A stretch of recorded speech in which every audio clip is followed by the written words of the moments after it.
আমার স্বামীর দোষ। সিঁদুর কোথায় গেল?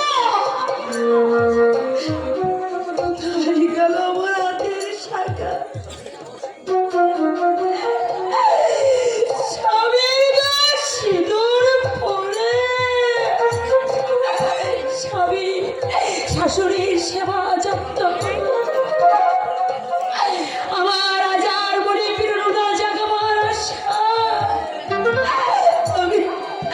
আমি তো বুকে বেঁধেছিলাম, চেয়েছিলাম এই সংসারে আরো 5টা নারীর মতো সকাল সন্ধ্যা মঙ্গল শঙ্খ বাজিয়ে দেবীর পূজা করে শ্বশুরের বেটে স্বর্গ রচনা করতে। কিন্তু কেন কেন এমন হলো? কেন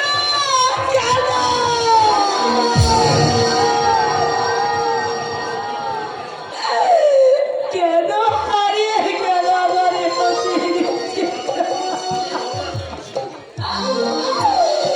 কেন আমার স্বামী হলো এত নিষ্ঠুর? কেন আমি সুখ শান্তি ভালোবাসা হারিয়ে আজ আমি হলাম অভাগিনী, ভিখারিণী?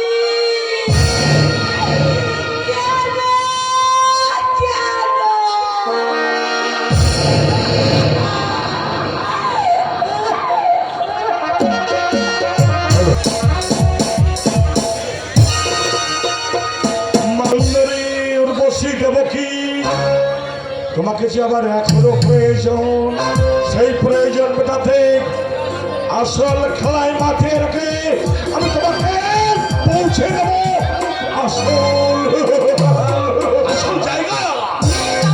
Yes, come in. Come on, my sweet darling. কেন থাকবে ডার্লিং? ও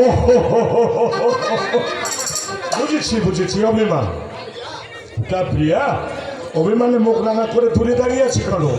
আমার কাছে এসো, আমার ভালোবাসার ছোঁয়ায় আমার সব মান অভিমান আমি দূর করে দেবো। না কেন ডার্লিং? জানি দেবো কি তুমি আমার ভুল বুঝেছি। বিশ্বাস করো, আমি যা করেছি তা শুধু তোমার জন্য। আমার জন্য? বলছি শুধু তোমার জন্য।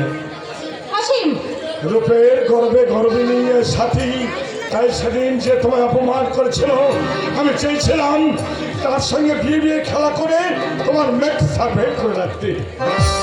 তুমি ঠিকই বলছি। তোমার আমার বেলুনে যে ভালোবাসার সন্তান আছে, সেই সন্তান, সেই আগত সন্তানের দিব্যি নিয়ে বলছি দেবো কি আমি যদি এতটুকু মিথ্যা কথা বলে অসীম, কেন তুমি আমায় না জানিয়ে কাজ করতে গেলে? আমি চমকে দেবো বলে? অসীম, ভালোবাসার ফুল একজনকে অঞ্জলি দেওয়া যায় দেবো কি, অন্য কাউকে নয়। মাই সুইট ডার্লিং, তুমি আমার জীবনে এনেছো বসন্ত, তুমি আমার প্রেমিকৃতে সম্মান দিয়েছো। তোমায় ছেড়ে অন্য কাউকে ভালোবাসতে আমি পারি না তাকে আমার স্ত্রীর মর্যাদা দিতে। তুমি যে আমার সন্তানের মা, যে কি আনন্দের তা আমি তোমার বলে বোঝাতে পারবো না, বলে তুমি অমানুষ নই, বেঈমানও নই। আমি জানি তুমি ভুল বুঝেছো দেবকি, আর ভুল বোঝাটাই তো স্বাভাবিক, কারণ এই বাংলার মেয়েরা সব দিতে পারে না তার স্বামীকে অন্য কারো হাতে তুলে দিতে।